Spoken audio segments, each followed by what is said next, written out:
بسم اللہ الرحمن الرحیم انما يريد الله ليذهب عنكم الرجس اہل البیت ويطہرکم تطہیرا۔ نبی کریم صلی اللہ علیہ وسلم کو اللہ تعالیٰ نے تمام انسانوں میں منتخب فرمایا،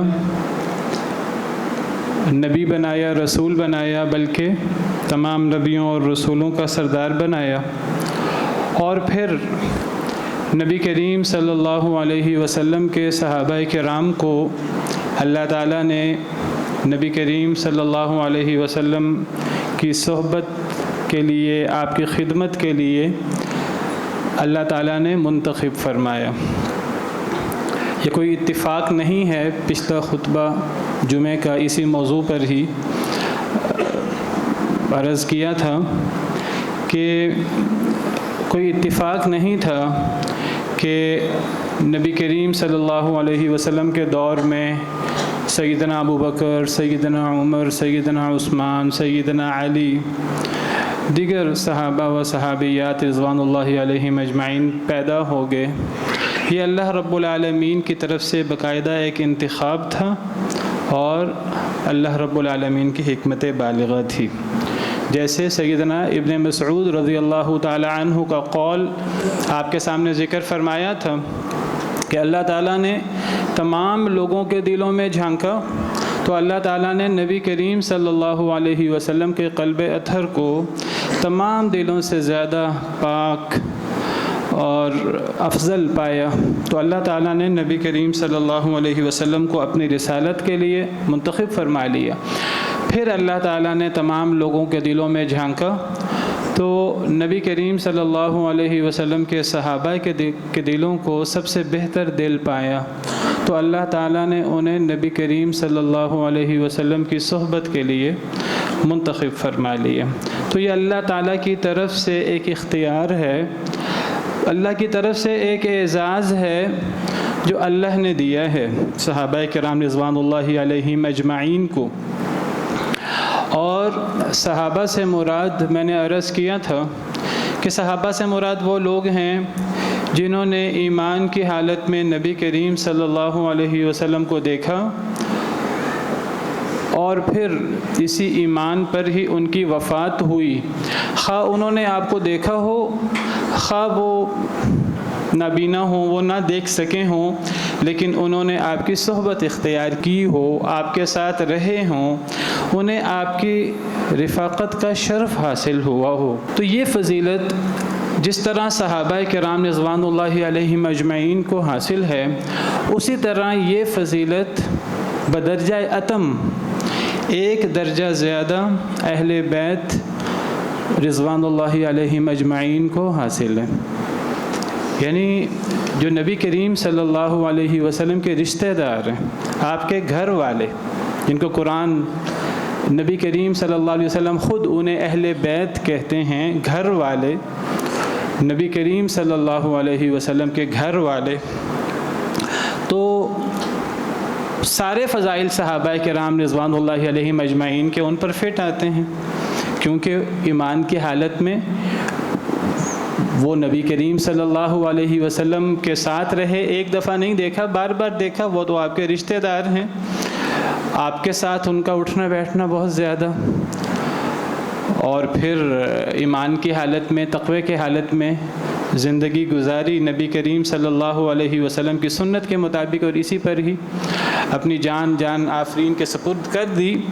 تو اہل بیت کے فضائل بھی، وہ سارے فضائل جو صحابہ کے ہیں وہ اہل بیت کے فضائل بھی ہیں، بلکہ اہل بیت کو ایک فضیلت تمام صحابہ کرام پر مزید حاصل ہے، اور وہ نبی کریم صلی اللہ علیہ وسلم کی رشتہ داری کی فضیلت ہے۔ ایمان کی حالت میں، ایمان شرط ہے، اگر ایمان نہ ہو پھر اس کا فائدہ نہیں ہوتا۔ جیسے سیدنا نوح علیہ السلام کا بیٹا ہے تو اسے سیدنا نوح علیہ السلام کے بیٹے ہونے کا کوئی فائدہ نہیں ہوگا، دنیا میں بھی وہ غرق ہوا پانی میں، اور آخرت میں بھی اسے کوئی فائدہ نہیں ہوگا۔ سیدنا نوح کی بیوی لے لیجئے، سیدنا لوط علیہ السلام کی بیوی لے لیجئے، قرآن کہتا ہے كانتا تحت عبدين من عبادنا صالحين فخانتاهما فلم يغنيا عنهما من الله شيئا. یہ دونوں جلیل القدر پیغمبر سیدنا نوح سیدنا لوط علیہ السلام اپنی بیویوں کو کوئی فائدہ نہیں دے سکیں گے.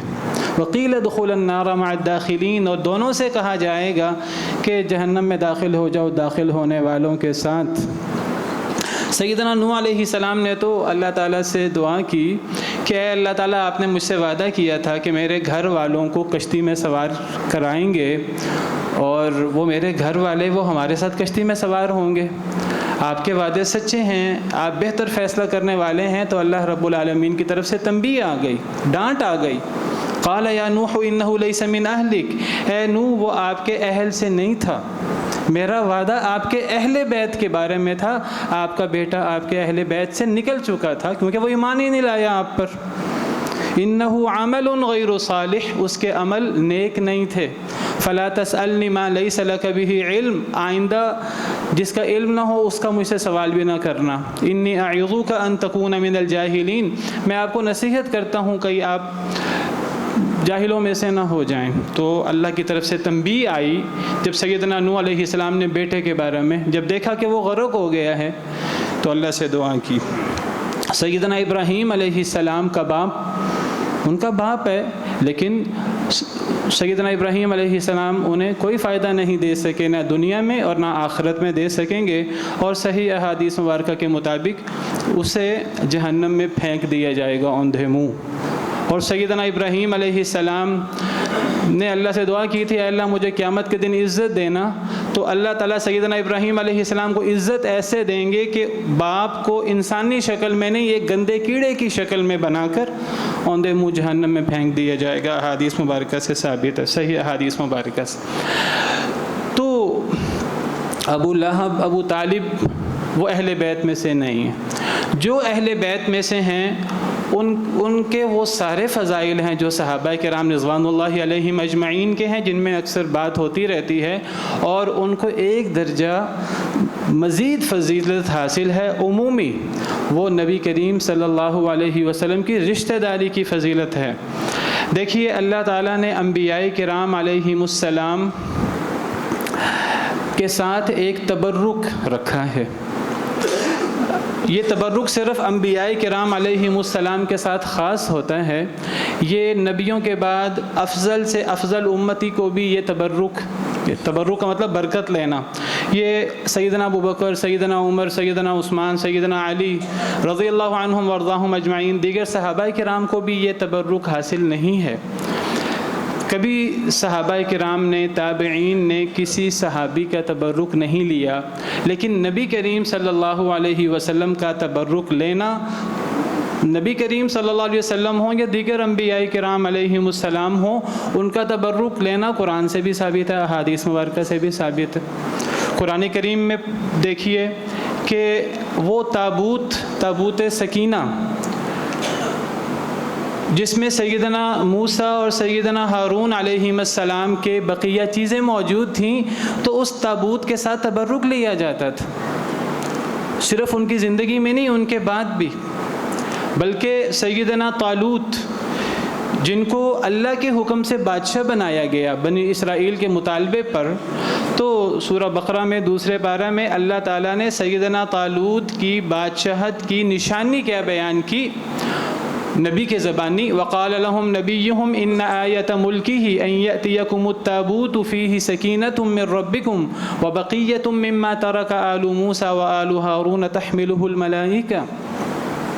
نبی نے کہا ان سے کہ طالوت کے بادشاہ ہونے کی نشانی کہ یہ اللہ کی طرف سے مقرر کردہ بادشاہ ہے. بنی اسرائیل نے پہلے بادشاہ مانگا، جب بادشاہ مقرر ہوا تو انکار کر دیا، یہ تو مال میں ہم سے کم ہے، یہ تو حسب نسب میں ہم سے کم ہے.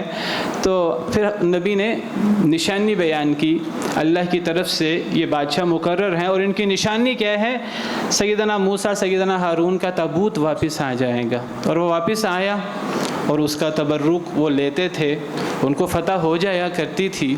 اسی طرح نبی کریم صلی اللہ علیہ وسلم کا تبرک،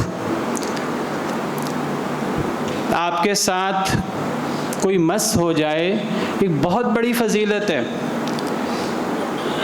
نبی کریم صلی اللہ علیہ وسلم کے صحابہ کرام کو یہ تبرک اور یہ فضیلت حاصل ہے کہ انہوں نے آپ کو دیکھا، آپ کے جسم مبارک سے اپنے جسم کو مس کیا، اپنے مبارک ہاتھوں سے آپ کے جسم کو چھوا، اور وہ یہ تبرک لینے کی کوشش کرتے تھے۔ مشہور واقعہ آپ نے سنا ہوگا، ایک دفعہ نبی کریم صلی اللہ علیہ وسلم نے اعلان فرمایا کہ کسی نے مجھ سے بدلہ لینا ہے تو بدلہ لے لے۔ میں کسی کو تکلیف نہیں دیتا، لیکن کبھی کسی موقع پر اگر مجھ سے کسی کے حق میں کوئی زیادتی ہو گئی ہو، مجھ سے بدلہ لینا چاہے تو بدلہ لے لے، تو صحابہ کرام حیران پریشان کہ نبی کریم صلی اللہ علیہ وسلم کیا فرما رہے ہیں اور ہم آپ سے کیا بدلہ لیں۔ لیکن ایک صحابی کھڑا ہوتا ہے اور کہتا ہے میں نے بدلہ لینا ہے۔ اب تمام صحابہ کرام اس سے زیادہ پریشان، بلکہ غم و غصے میں کہ یہ کون ہے جو نبی سے بدلہ لینا چاہتا ہے۔ تو نبی صلی اللہ علیہ وسلم نے فرمایا ٹھیک ہے مجھ سے بدلہ لے لو۔ کیا ہوا تھا؟ وہ کہنے لگا ایک دفعہ جہاد میں یا میرا سینہ آگے تھا صف کے، تو آپ نے چھڑی سے میرے جسم کو آپ نے تکلیف پہنچائی تھی اور آپ نے مجھے صف کے اندر کھڑا ہونے کا حکم دیا تھا، مجھے اس سے تکلیف ہوئی تھی، میں اس کا بدلہ لینا چاہتا ہوں۔ تو نبی صلی اللہ علیہ وسلم نے فرمایا ٹھیک ہے بدلہ لے لو، میں چاہتا ہوں آخرت میں کوئی ایسی چیز نہ ہو میرے ساتھ، تم دنیا میں بدلہ لے لو۔ وہ عرض کرنے لگے کہ اے اللہ کے رسول تب میرے جسم پہ کپڑا نہیں تھا۔ تو نبی کریم صلی اللہ علیہ وسلم اب صحابہ کرام مزید پریشان، مزید غصے میں۔ نبی صلی اللہ علیہ وسلم فرماتے ہیں ٹھیک ہے، آپ نے اپنے اوپر کے جسم سے چادر اتار دی، فرمایا کہ تم بدلہ لے لو۔ تو وہ صحابی آپ کے ساتھ لپٹ گئے، آپ کے جسم مبارک کے ساتھ اپنے جسم کو لپٹا لیا اور کہا اے اللہ کے رسول میرے ماں باپ آپ پر قربان، آپ سے بدلہ لوں گا۔ میں تو آپ کے جسم کے ساتھ اپنے جسم کو مس کرنا چاہتا تھا، میں تو یہ فضیلت حاصل کرنا چاہتا تھا آپ سے کہ آپ کے جسم مبارک سے میرا جسم مس ہو جائے۔ یہ تبرک ہے جو صحابہ کرام تبرک لیا کرتے تھے، نبی کریم صلی اللہ علیہ وسلم کے جسم اطہر کے ساتھ اپنے جسم کو مس کر کے۔ اور آپ کے وضو، جو آپ وضو فرمایا کرتے تھے، صحابہ کرام وضو کے قطرے کو نیچے نہیں گرنے دیا کرتے تھے، وضو کے قطرے ہوں وہ نیچے نہیں گرنے دیا کرتے تھے، لڑ پڑتے تھے۔ صحیح بخاری کی حدیث ہے کہ یہ فضیلت میں حاصل کر لوں، یہ فضیلت میں حاصل کر لوں۔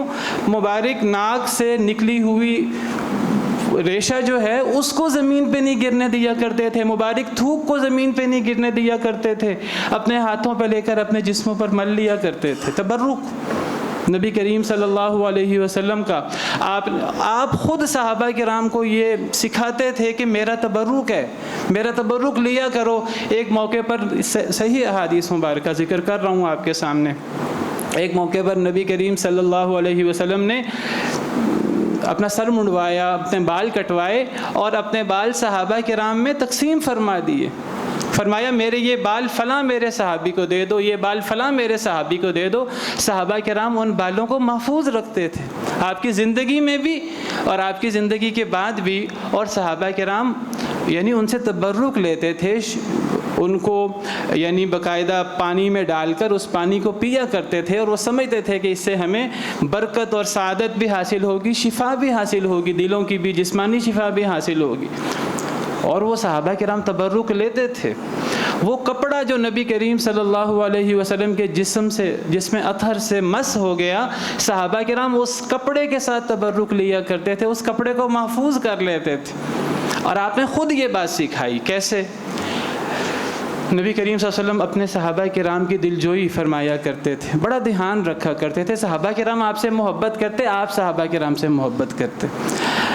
عبداللہ بن ابی منافق، رئیس المنافقین، وہ منافق ہے، بیٹا پکا سچا نبی کریم صلی اللہ علیہ وسلم سے محبت کرنے والا ہے۔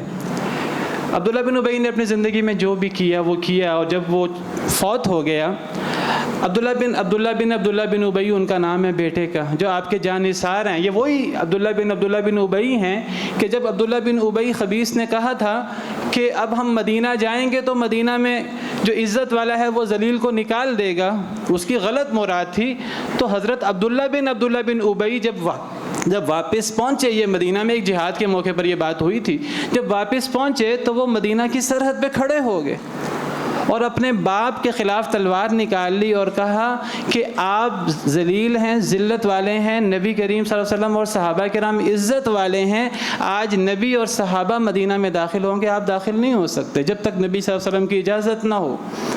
اپنے باپ کے خلاف تلوار نکال لی۔ دین ہمیں یہ سکھاتا ہے کہ اصل چیز دین ہے، اصل دین کا تعلق ہے، اصل اللہ رسول کا تعلق ہے۔ یہ دنیا کی تعلق اور دنیا کی رشتہ داریاں، ان کی کوئی حیثیت نہیں ہے اگر دین نہ ہو تو اپنے باپ کے خلاف تلوار سونت لی۔ نبی صلی اللہ علیہ وسلم نے اجازت دی تو باپ داخل ہوا، ورنہ وہ داخل کرنے کو تیار نہیں تھے۔ آپ نے فرمایا اسے داخل ہونے دو، تو وہ انہوں نے داخل ہونے دیا۔ لیکن جب یہ فوت ہو گیا عبداللہ بن ابی، اور جو بھی اپنی زندگی میں تکلیفیں دیتا رہا نبی صلی اللہ علیہ وسلم کو، اب عبداللہ بن ابی تھے تو بیٹے، اور ابھی کوئی قرآن و حدیث کا ایسا حکم نہیں تھا کہ ایسے لوگوں کے لیے نماز جنازہ نہیں پڑھنی، ایسے لوگوں کے لیے دعا نہیں کرنی۔ تو عبداللہ بن ابی نے عرض کیا اللہ کے رسول جنازہ پڑھا دیجیے۔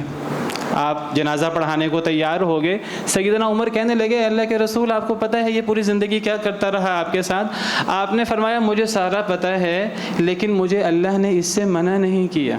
اگر میرے جنازہ پڑھنے سے، میری دعا کرنے سے اسے فائدہ ہو سکتا ہے، یہ اس کا کردار تھا پوری زندگی جو اس نے کیا، اگر میں اس کو فائدہ پہنچا سکتا ہوں تو میں اس کے لیے جنازہ پڑھ دوں۔ تو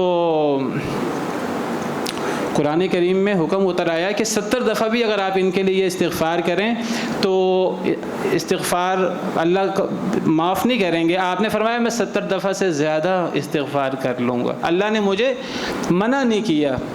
تو پھر قرآن کی آیتیں اس کے بعد اتر آئیں وَلَا تُصَلِّ عَلَىٰ أَحَدٍ مِّنْهُمْ مَاتَ أَبَدًا وَلَا تَقُمْ عَلَىٰ قَبْرِهِ، کہ آئندہ ایسے لوگوں پر جنازہ پڑھنے کی بھی اجازت نہیں ہے، دعا کرنے کی بھی اجازت نہیں ہے۔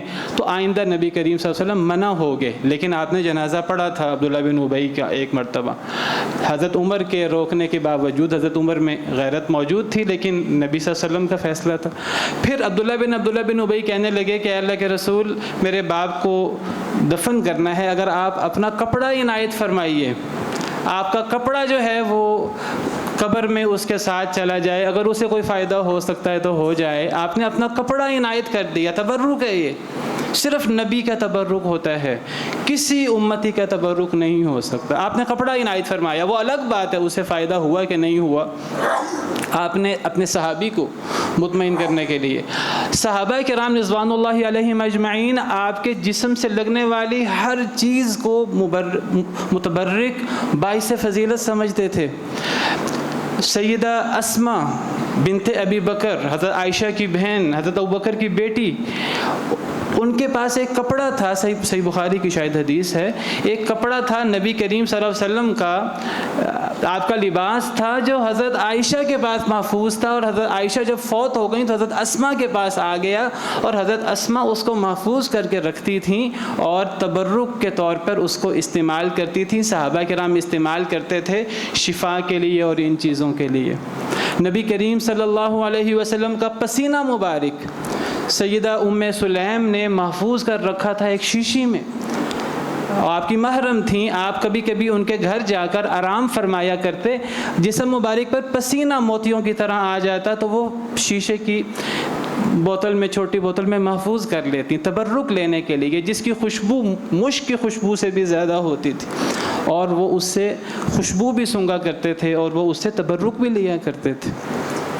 یہ ساری باتیں کرنے کا مقصد کیا ہے؟ میرا یہ موضوع نہیں ہے اصل تبرک، چونکہ اب یہ مسئلہ آیا ہے تو میں بتا دوں، تبرک صرف نبی کی ذات کا ہوتا ہے، نبی کا اور نبی سے متعلقہ چیزوں کا۔ آج کل ہمارے ہاں غلط سلط طور پہ مشہور ہے جی فلاں جگہ فلاں عجائب گھر میں نبی کریم صلی اللہ علیہ وسلم کے منہ مبارک پڑے ہیں، آپ کے نالین مبارک پڑے ہیں، آپ کا عصا مبارک، اور ایسی چیزیں مشہور ہیں۔ نبی صلی اللہ علیہ وسلم کی بات، آپ کے مبارک قول کی تصدیق کے لیے تو سندیں پھرولی جاتی ہیں، 5 لاکھ راویوں کے حالات محدثین کرام نے جانچ پڑتال کر کے رکھ دیے، ان چیزوں کی جانچ پڑتال کرنے کی کوئی ضرورت نہیں ہے۔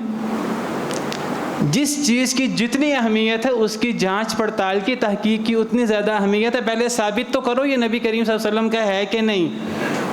یہ نہ ہو کہ وہ نبی صلی اللہ علیہ وسلم کا ہونا اور آپ اپنے دنیاوی مفادات حاصل کرنے کے لیے کسی چیز کو نبی کریم صلی اللہ علیہ وسلم کی طرف منسوب کرتے رہیں. یہ تو جائز نہیں ہے. جیسے اس کی مثال ایسے ہے جیسے کوئی اپنے آپ کو اہل بیت کہتا رہے, سید کہتا رہے, سید نہ ہو. لعنت ہے ایسے لوگوں پر قرآن و حدیث کی روشنی میں جو اپنے باپ کے علاوہ کسی اور کی طرف اپنے آپ کو منسوب کرے. لعنت کے الفاظ بھی ہیں, اور فقد کفر بما انزل علی محمد, وہ کافر ہو جاتا ہے ایسا غلط دعویٰ کرنے والا.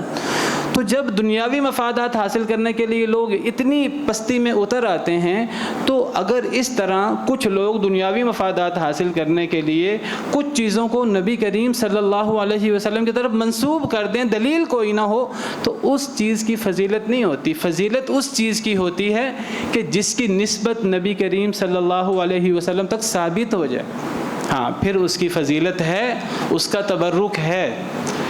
نبی صلی اللہ علیہ وسلم کی چیز ہو, آپ نے اس کو مس کیا ہو, اس کا تبرک ہوتا ہے, اور بالکل ہوتا ہے. نبی صلی اللہ علیہ وسلم نے خود بھی اس کی تعلیم دی ہے, اور صحابہ کرام بھی تبرک لیا کرتے تھے. اور یہ چیز صرف نبی کے ساتھ خاص ہے, نہ ابو بکر صدیق کے ساتھ, نہ خلفائے اربعہ کسی کے ساتھ نہیں, نہ ازواج مطہرات کے ساتھ, نہ اہل بیت میں سے کسی کا یہ تبرک ہوتا ہے. صرف نبی کا تبرک ہوتا ہے. یہ ساری بات کرنے کا مقصد کیا ہے؟ اس ساری بات کرنے کا مقصد یہ ہے کہ یہ جو تبرک ہے نبی کریم صلی اللہ علیہ وسلم کی ذات کا, آپ کے جسم اطہر کا, یہ سب سے زیادہ کس کو حاصل ہوا ہوگا؟ عام صحابہ کو کہ اہل بیت کو؟ اہل بیت کو.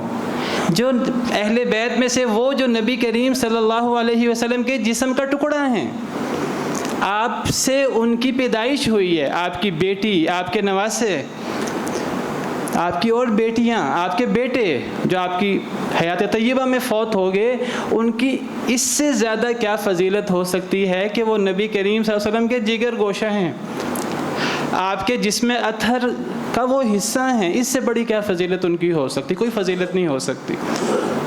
اور پھر آپ کے دیگر رشتہ دار, ان کو ایک تو آپ سے رشتہ داری کا شرف حاصل ہے ایمان کے ساتھ, اگر ایمان ہو تو, اور پھر ان کے ساتھ آپ کا اٹھنا بیٹھنا زیادہ تھا. آپ کی ازواج مطہرات, ہر وقت ان کا آپ کے ساتھ اٹھنا بیٹھنا, سونا, یہ فضیلت ہے ازواج مطہرات کے لیے.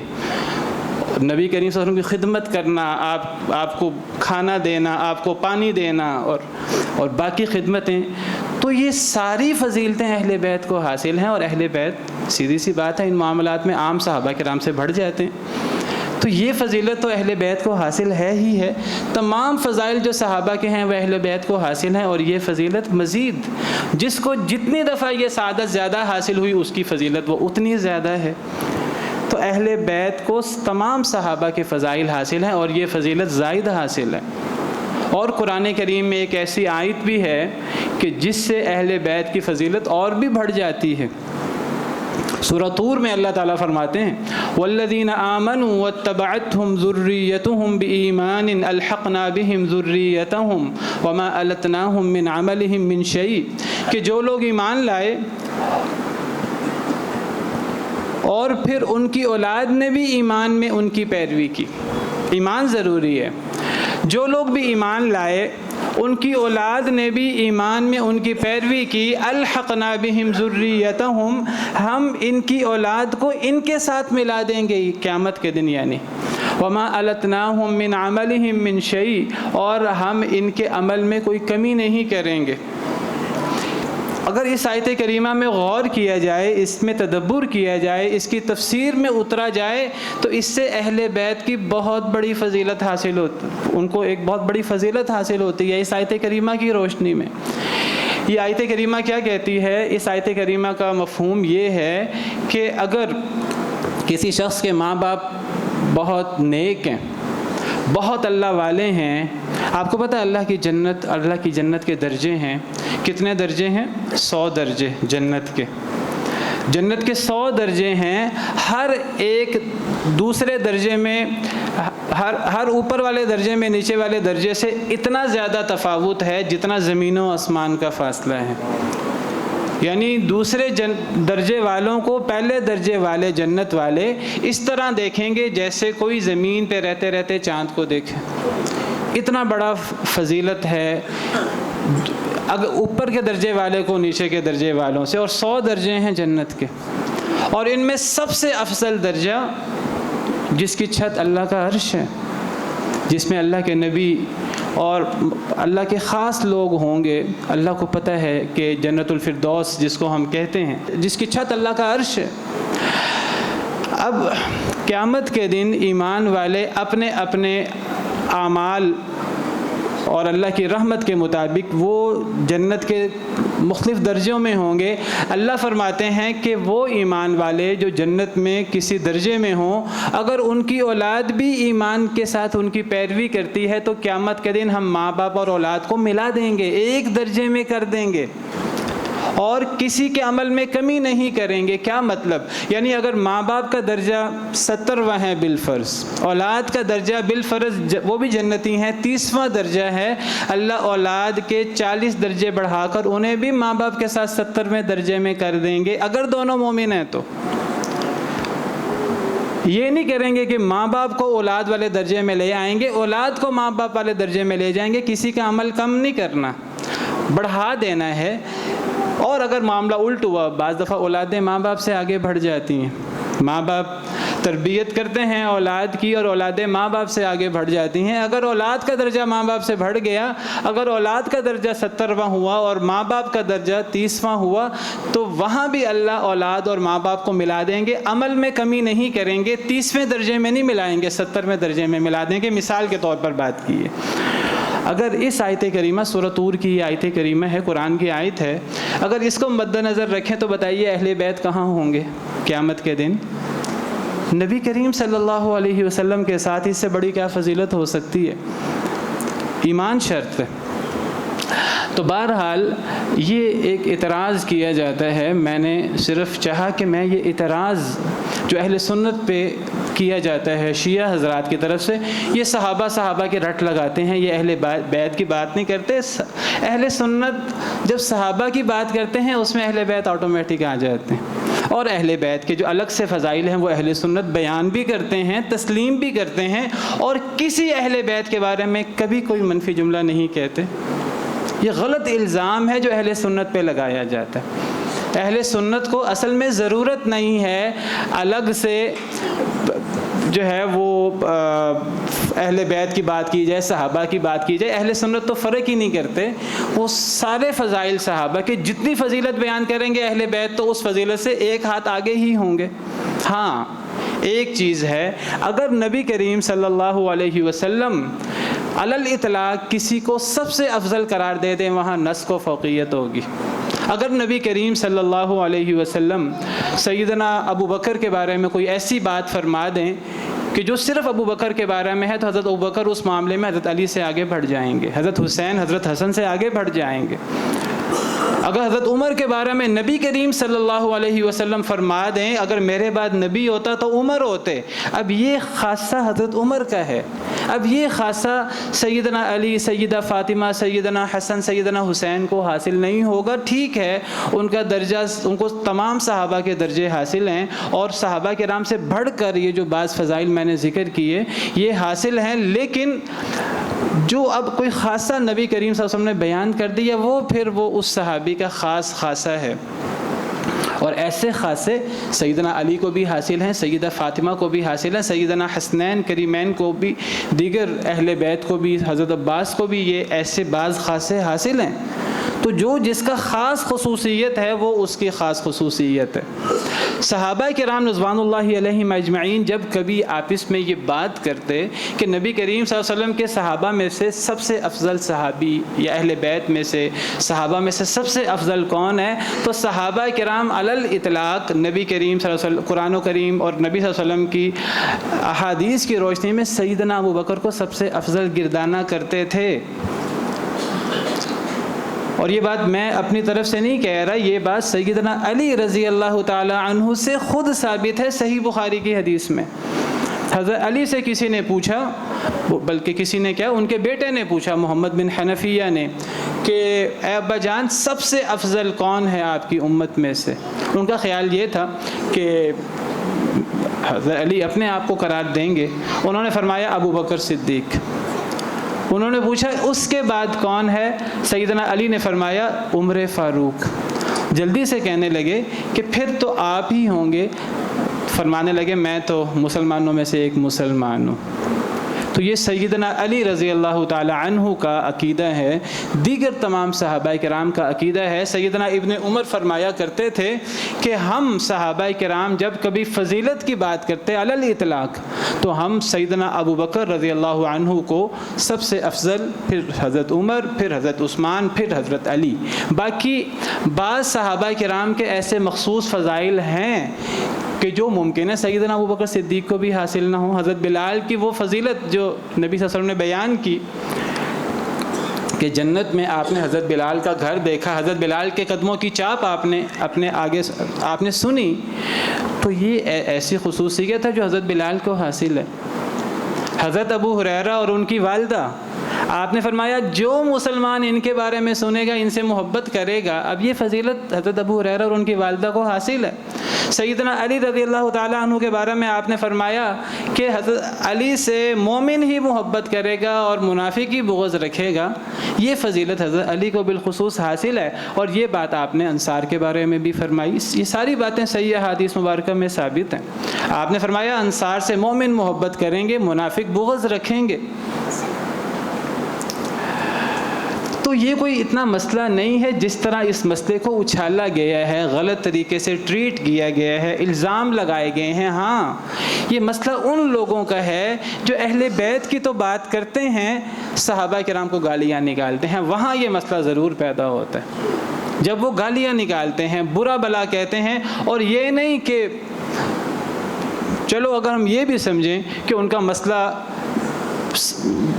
جن کا حضرت علی رضی اللہ عنہ سے کوئی ٹاکرا ہوا، کوئی لڑائی ہوئی، تو شاید وہ ان کو حضرت امیر معاویہ یا ان کے بارے میں بات کرتے ہیں. ہرگز نہیں، وہ تمام صحابہ کرام کے بارے میں بات کرتے ہیں. بلکہ صحابہ کرام کے سرخیل سیدنا ابوبکر صدیق، سیدنا عمر فاروق کی تکفیر کے، منافقت کے قائل ہیں. اور یہ بات ان کی کتابوں میں لکھی ہوئی ہے. اور ہر نماز میں لعنت بھیجتے ہیں اپنی نمازوں میں.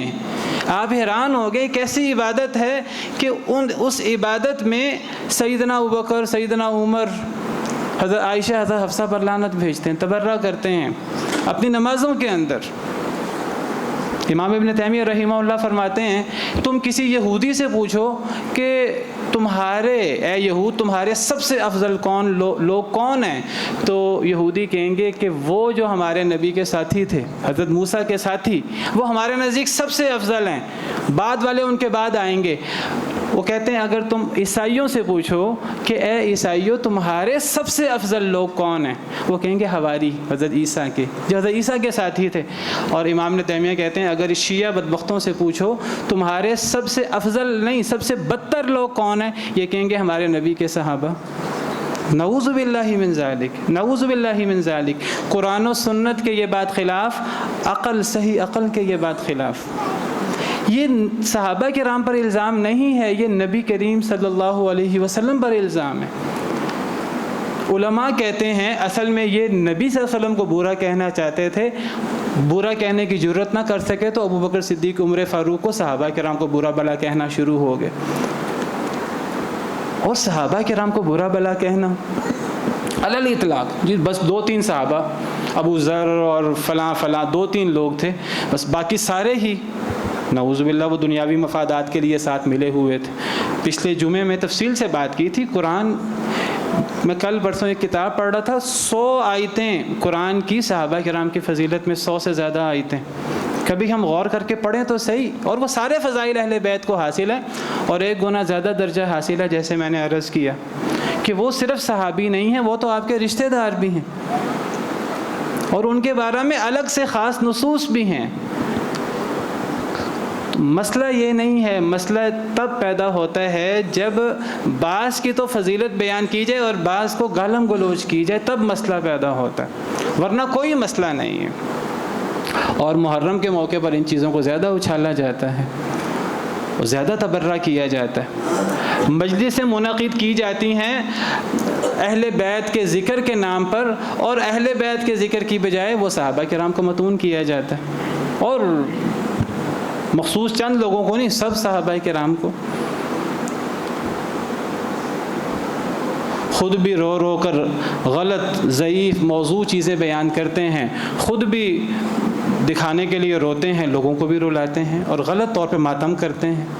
حالانکہ ماتم کرنے کی ممانعت ہے شدید قرآن و حدیث میں. نبی صلی اللہ علیہ وسلم نے فرمایا 4 چیزیں ایسی ہیں جو جاہلیت کی ہیں، میری امت میں سے کئی لوگ انہیں نہیں چھوڑیں گے. یہ جاہلیت کی 4 چیزیں ہیں. ان 4 چیزوں میں ایک ماتم کرنا ہے، اپنے گال پیٹنا ہے، اپنے آپ کو تکلیفیں دینا ہے.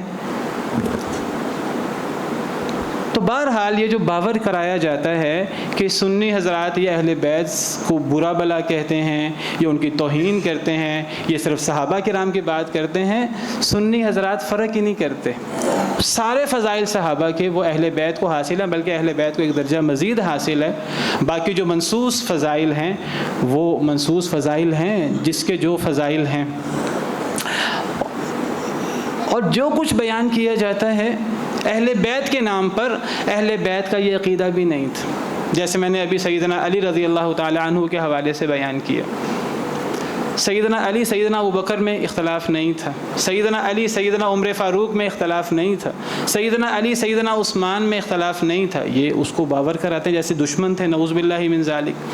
حضرت ابوبکر فرمایا کرتے تھے اللہ کی قسم اپنے رشتہ داروں سے حسن سلوک کرنے سے زیادہ مجھے میرے نبی کے رشتہ داروں سے زیادہ حسن سلوک کرنا اچھا لگتا ہے. صحیح حدیث ہے، صحیح سند سے ثابت ہے حضرت ابوبکر صدیق سے. وہ کہتے ہیں میں نبی صلی اللہ علیہ وسلم کے رشتہ داروں کے ساتھ حسن سلوک کروں، مجھے زیادہ محبوب ہے اپنے رشتہ داروں کے ساتھ حسن سلوک کرنے سے، وہ میرے نبی کے رشتہ دار ہیں. سیدنا عمر فاروق کیا فرمایا کرتے تھے کہ ہم کبھی پڑھیں تو صحیح ان چیزوں کو، ان کو اجاگر نہیں کیا جاتا. حضرت عمر فاروق فرمایا کرتے تھے ایک موقع پر حضرت عباس کے ساتھ کوئی اختلاف ہوا تو حضرت عباس نے کہا کہ تم میری مخالفت کر رہے ہو.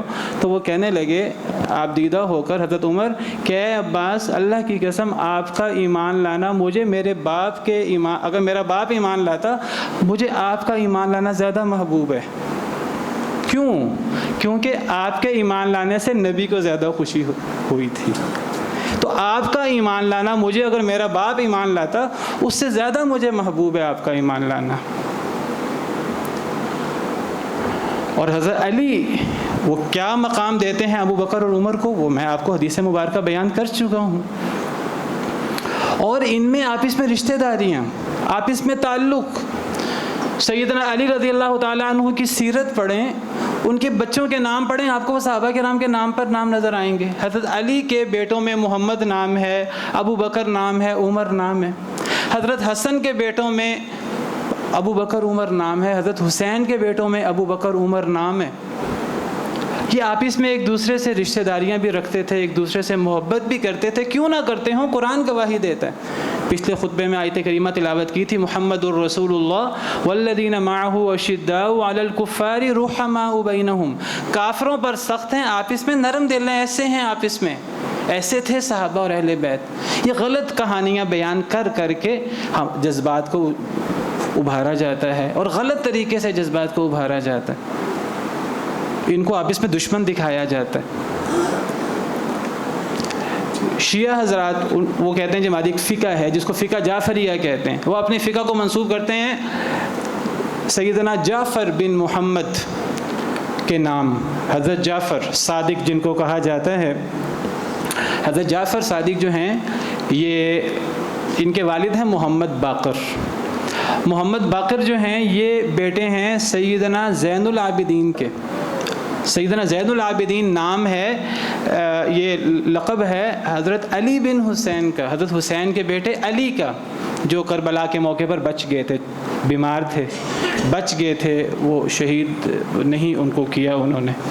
حضرت علی بن حسین کا لقب ہے زین العابدین. ان کے بیٹے ہیں محمد باقر، ان کے بیٹے ہیں جعفر صادق. آپ کو پتہ حضرت جعفر صادق کون ہے؟ حضرت جعفر صادق فرمایا کرتے تھے، جن کی طرف نسبت کرنے میں شیعہ بڑا فخر محسوس کرتے ہیں. حضرت جعفر صادق فرمایا کرتے تھے مجھے ابو بکر نے 2 دفعہ جنم دیا ہے.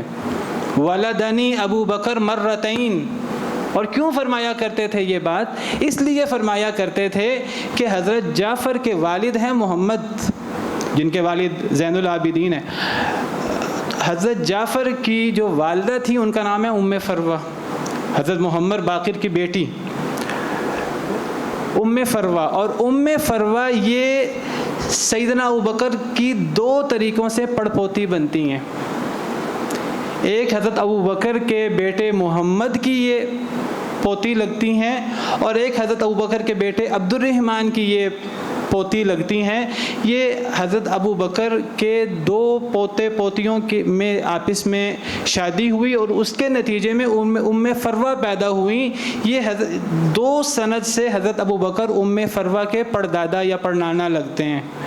تو ان کے بیٹے ہیں جعفر صادق. اور حضرت جعفر صادق کتنی محبت کرتے تھے ابوبکر صدیق سے، فرمایا کرتے تھے مجھے ابوبکر نے 2 دفعہ جنم دیا ہے. یہ اتنی آپس میں رشتہ داریاں ہیں، اتنے آپس میں حسن سلوک ہیں، سب کو بھلا کر مخالفتیں اجاگر کرنا اور غلط چیزیں بیان کر کے ان کی آپس میں دشمنی دکھانے کی کوشش کرنا.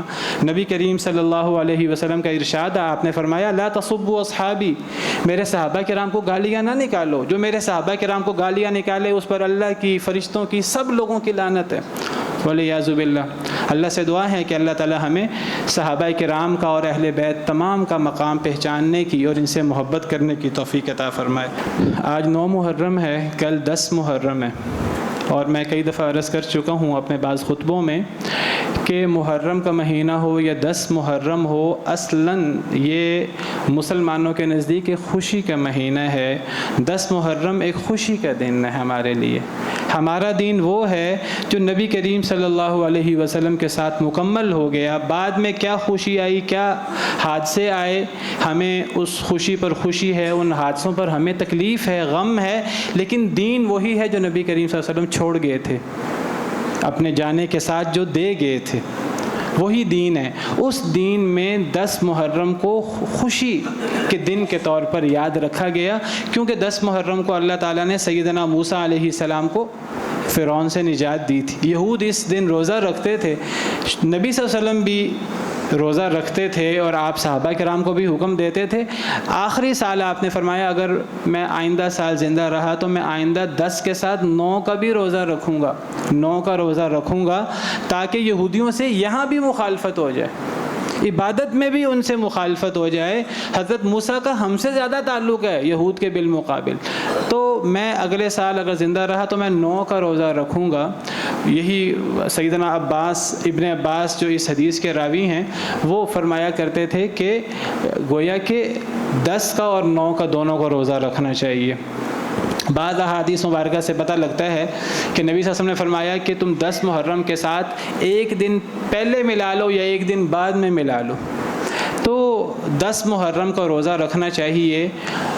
پہلے یہ فرض ہوا کرتا تھا رمضان کے روزوں سے پہلے، اور جب رمضان کے روزے فرض ہو گئے تو اس کی فرضیت ختم ہو گئی، لیکن یہ بڑا افضل روزہ ہے اور ایک روزہ رکھنے سے 1 سال کے گناہ معاف ہوتے ہیں. اس روزہ رکھنے کی کئی درجے ہیں، کئی مرتبے ہیں. سب سے بہتر مرتبہ، سب سے بہتر یہ ہے کہ ہم 10 محرم کا اور اس سے پہلے بھی روزہ رکھ لیں، بعد میں بھی روزہ رکھ لیں. بعض احادیث کے یہ الفاظ ہیں کہ 10 محرم اور اس سے پہلے اور اس کے بعد کا روزہ. سب سے بہتر یہ ہے کہ ہم 3 دن کا روزہ رکھ لیں، یا پھر ہم 9 اور 10 کا روزہ رکھ لیں، 10 کے ساتھ 9 کو ملا لیں. اگر یہ بھی نہ ہو سکے، اگر جنہوں نے روزہ رکھا ہے آج بہت اچھی بات ہے، کل کا تو ہے ہی عاشورہ کا، وہ تو رکھنا ہی ہے. جو آج نہیں رکھ سکے وہ عاشورہ کے ساتھ 10 کے ساتھ 11 کو روزہ ملا لیں تاکہ یہود سے مخالفت ہو جائے.